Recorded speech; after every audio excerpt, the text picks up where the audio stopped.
Today's deck jumped to the front of the line thanks to today's patron.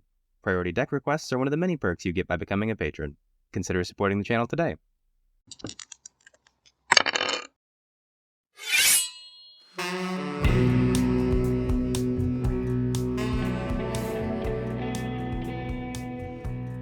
Welcome back to today's build. I'll be your guide to this wonderful game we all love. Let's get started. Today's deck is unlikely, a pair as they come. Their names are Krav and Regna, and this is Judgement. Hang around to the end of the video to learn more about a giveaway. Krav is a 5-mana 3/3 sack-out that's really efficient at drawing cards, while gaining life, which isn't very common in black. Regna is a 6-mana 4/4 flyer that makes tokens on each end step, as long as we can continue to gain life on enemy turns. Because Regna generates value over time, we'd also like to have her in play ASAP. Partner decks come with 2 commanders in the command zone, acting as a 9th card in our opening hand, which usually allows for some more flexible deck building that creates some of the most powerful decks in the format.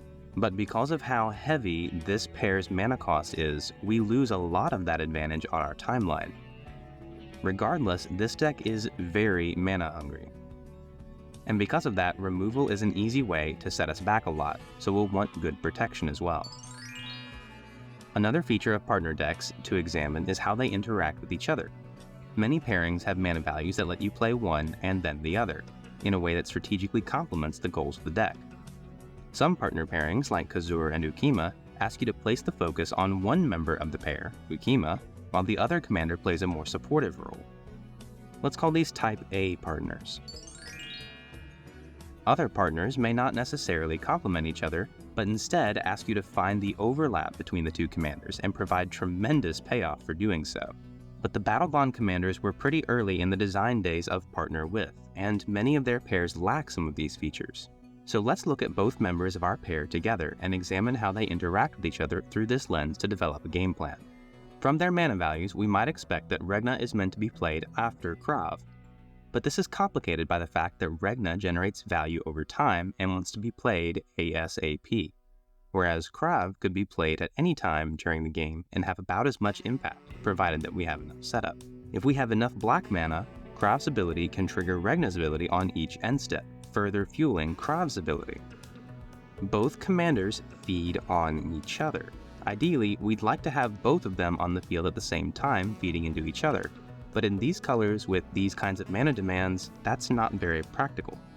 The reality is that we'll have to pick one member of this pair to focus on and let the other play a supporting role. Since they both feed into each other's ability, there's no wrong answer here. But for my money, I choose to focus on Krav.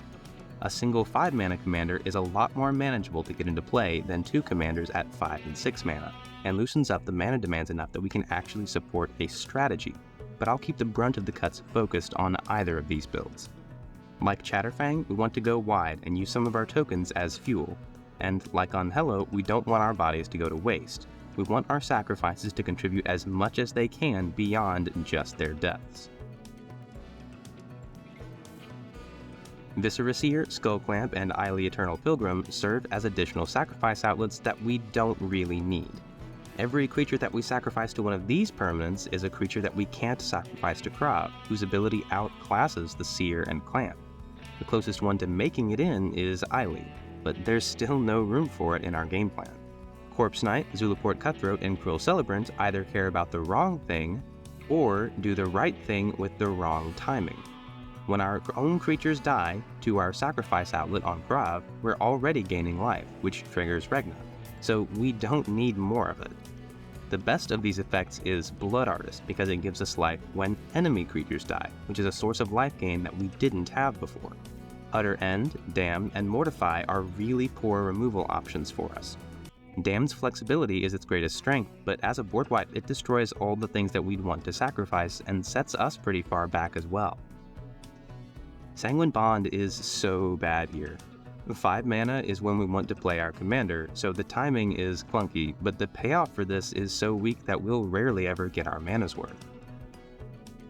Lastly, Soul Warden, Soul's Attendant, and Daxos Blessed by the Sun are only ever doing things that we care about when Regna is in play, and have a lot less utility any time before then. Even in a version of the deck where we focused on Regna, that's only ever the back half of the game. The only version of this effect worth keeping is Authority of the Consuls, since it also slows down enemy creatures long enough for us to get our heavier commanders into play while still triggering life gain on enemy turns for Regna's ability. So what's our timeline? Turn 1, we can play Authority of the Consuls, Soul Ring, or Wayfarer's Bauble to speed up our game plan and slow down our opponents. On turn 2, we can deploy Virus Beetle, Burglar Rats, and Nezumi Informant as discard dorks to siphon resources from enemy hands while leaving behind bodies for us to refuel with later. Of course, we also have Orzhov's Signet, Talisman of Hierarchy, and Mind Stone as a suite of 2-drop rocks to ramp into our commanders.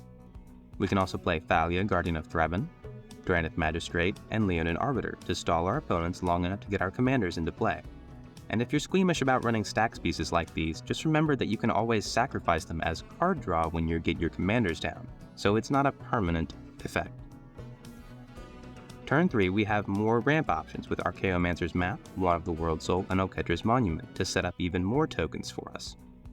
We also have more tax effects with Archon of Emeria, Aura of Silence, and Phyrexian Censor to grind our opponents to a halt while we prepare for our commanders with Rise of the Dreadmarn, Bastion of Remembrance, and Call of the Copper Codes. Turn 4 is when we first have enough mana for Krav, but we probably want a little more setup, and to play him with at least 1 mana to spare so that we can draw cards with him. Instead, we'll play SRAM's Expertise, Rhea Ivor, or Call to the Feast to deliver more board presence.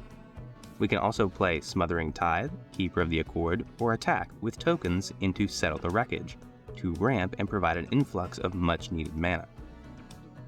This turn is also a good time to set our opponents back with cards like Mandate of Abaddon, Ravnica War, or Dismantling Wave for one-sided tempo swings. Turn 5, we could play either of our partner pair. If we have the setup to be able to generate life, I recommend Regna this turn because she generates value over time and Krav doesn't. Regardless, only play her if your board state will accommodate this.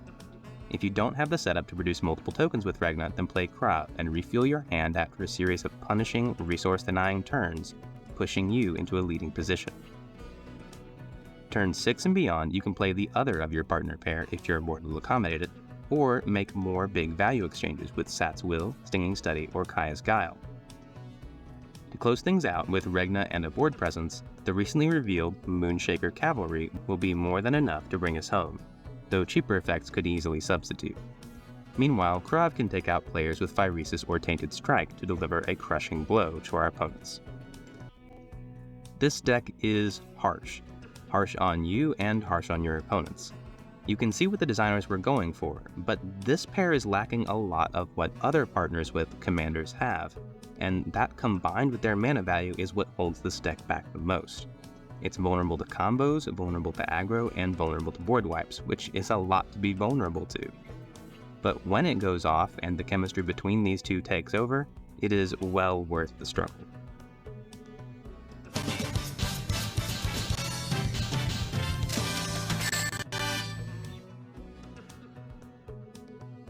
Special thanks to all my patrons on Patreon. When I started this channel, I wanted to provide insight into deck building decisions with my videos. In practice, what often happens is I talk for 30 minutes about every little nuance of a deck, which is longer than I'm comfortable with posting to YouTube, so a lot of that discussion gets cut for time. Here, patrons can find extended discussions on their favorite decks, in-depth guides on complex game actions, request priority deck techs, and more. So if you enjoy this content, consider becoming a patron today. One of the things my patrons have made possible is a special series of deck techs that I'm really excited to show off to you guys. When I finally get them all uploaded, I'll be giving away a special collection of altars and tokens that I've made, corresponding to each deck on the channel. For example, for the Merkle Lord of Bones deck, the prize is a set of double-faced altars of the most prominent cards in the deck, whose backsides are set in the constellation frame with updated text to show that they're acting as enchantments now. For every 1,000 views on each video, I'll increase the prize pool for that deck. All you have to do to be eligible to win is be subscribed to the channel. If you like this video, the next decks I'll be looking at can be found here in no particular order, so if you see something you like, make sure to subscribe so you don't miss them, and check out the playlist in the top left for more. Thanks for watching!